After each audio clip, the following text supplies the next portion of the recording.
கிருஷ்ணகிரி அருகே ஸ்ரீ ஜோட பசவேஸ்வரர் ஆலய திருவிழா 2 ஆண்டுகளுக்கு ஒருமுறை நடைபெறும் திருவிழாவில் பக்தர்கள் அருள் வந்து கரடி போல் சென்று ஆட்டுப்பால் குடித்து வழிபாடு. பக்தர்கள் தலையில் தேங்காய் உடைத்தும் நேர்த்திக்கடன். கிருஷ்ணகிரி மற்றும் தருமபுரி மாவட்டத்தை சேர்ந்த பழங்குடியினர் இனத்தை சேர்ந்தவர்கள் 2 ஆண்டுகளுக்கு ஒருமுறை கிருஷ்ணகிரி அடுத்த குப்பம் சாலையில் உள்ள குருவிநாயனப்பள்ளி பஞ்சாயத்துக்கு உட்பட்ட ஸ்ரீ ஜோடு பசவேஸ்வரர் ஆலயத்தில் விழா கொண்டாடுவது வழக்கம்.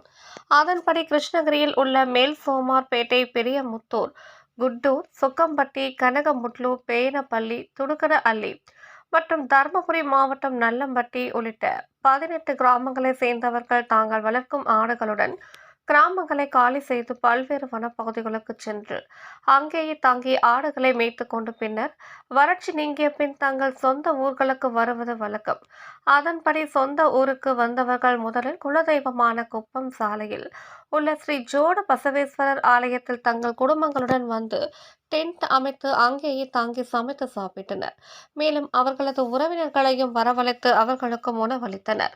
பின்னர் 2 நாட்களாக சேகரித்து வைத்த ஆட்டுப்பாலினை சுவாமிக்கு படைத்து சிறப்பு பூஜை செய்து வழிபட்டனர். பின்னர் அங்கிருந்தவர்கள் அருள் வந்து கரடி போல் சத்தமிட்டு கோவிலை சுற்றி வந்தனர். அவர்களுக்கு பூசாரிகள் மற்றும் பக்தர்கள் உணவளித்தனர்.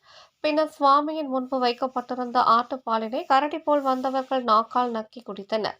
தொடர்ந்து குழந்தை இல்லாதவர்கள் மீது பூசாரி நடந்து சென்று ஆசீர்வாதம் செய்து மணிப்பிச்சை வழங்கினார். இந்த நிகழ்ச்சியில் ஆந்திர, கர்நாடக மாநிலங்களை சேர்ந்த ஏராளமானோர் கலந்து கொண்டனர்.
நம்ம வந்து மேல் சுமரப்பேட்டை, கிருஷ்ணகிரி பக்கம் மேல் சுமரப்பேட்டை.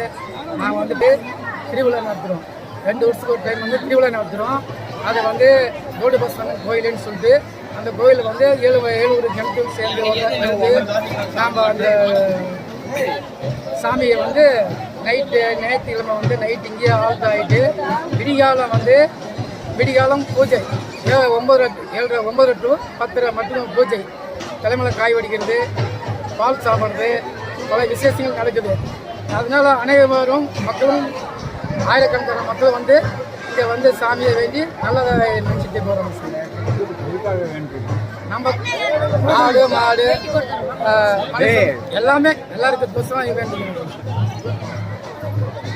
வணக்கம். குறும்பர் பழங்குடியின் மக்கள் வந்து நாங்கள் அந்த கோயில் வந்து திருவிழா செய்கிறோம். 18 ஊர் வந்து இங்கே சேர்ந்து திருவிழா செய்கிறோம். சோமார்பேட்டை, கீழ் சோமார்பேட்டை, மேல் சோமார்பேட்டை, நல்லம்பட்டி, சொக்கும்பட்டி, பெரியமுத்தூர், சின்னமுத்தூர், கனகமுட்டில் இந்த 6 மக்கள் வந்து ஞாயிற்றுக்கிழமை நைட்டு இங்கே வந்துடுவோம். குடும்பத்தோடு வந்து இங்கே தங்கி திருவிழா செய்கிறோம். அதுக்கடுத்து காலையில் 9 மணி வந்து தேங்காய் உடைக்கிறது, தொட்டி தேங்காய் தலைமையில் வந்து சாமி வந்து தேங்காய் உடைப்பாங்க. அடுத்து தொட்டி தூக்குறது. இது வந்து பழங்குடி மக்கள் சார்பாக பண்ணுறோம். இந்த திருவிழா எதுக்காக நாங்கள் நடத்துகிறோம்னா, எங்கள் ஆடு மாடு செழிக்கிறதுக்கு, விவசாயம் செழிக்கிறதுக்கு அந்த பாலை கொண்டு வந்து படைச்சி சாமிக்கு படைச்சி திருவிழா வச்சு கொண்டாடுறோம் நாங்கள். உங்கள் தேடல் நியூஸ் சேனலை லைக் பண்ணுங்க, ஷேர் பண்ணுங்க, கமெண்ட் பண்ணுங்க, ஆல் பெல் பட்டனை கிளிக் பண்ணுங்க, மறக்காம சப்ஸ்கிரைப் பண்ணுங்க.